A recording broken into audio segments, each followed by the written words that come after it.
কেউ কথা রাখেনি। ৩৩ বছর কাটল, কেউ কথা রাখেনি।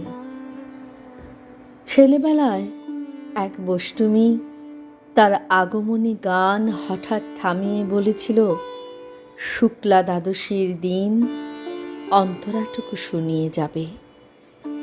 তারপর কত চন্দ্রভূ অমাবস্যা চলে গেল, কিন্তু সেই বৈষ্টমী আর এলো না। ২৫ বছর প্রতীক্ষায় আছি। মামা বাড়ির মাঝি নাদের আলী বলেছিল, বড় হ দাদা ঠাকুর, তোমাকে আমি ৩ প্রহরের বিল দেখাতে নিয়ে যাব। সেখানে পদ্ম ফুলের মাথায় সাপ আর ভ্রমর খেলা করে।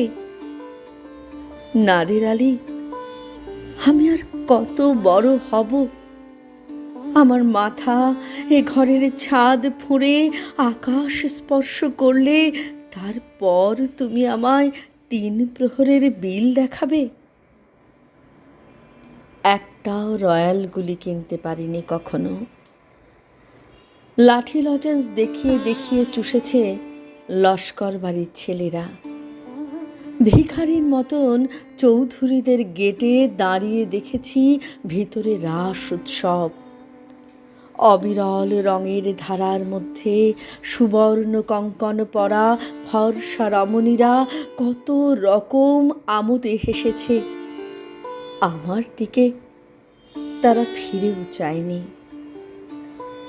বাবা আমার কাঁধ ছুঁয়ে বলেছিলেন, দেখিস একদিন আমরাও।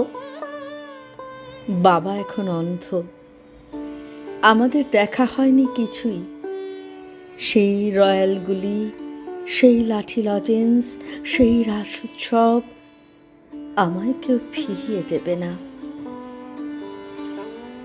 বুকের মধ্যে সুগন্ধি রুমালে রেখে বরুণা বলেছিল, যেদিন আমায় সত্যিকারের ভালোবাসবে সেদিন আমার বুকেও এরকম আতরের গন্ধ হবে।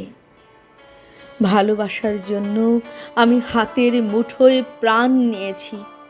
দুরন্ত ষাঁড়ের চোখে বেঁধেছি লাল কাপড়। বিশ্ব সংসার তন্ন তন্ন করে খুঁজে এনেছি ১০৮টা নীল পদ্ম।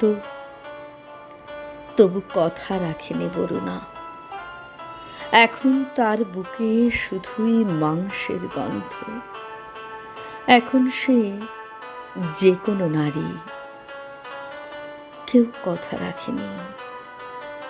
৩৩ বছর কাটল, কেউ কথা রাখে না।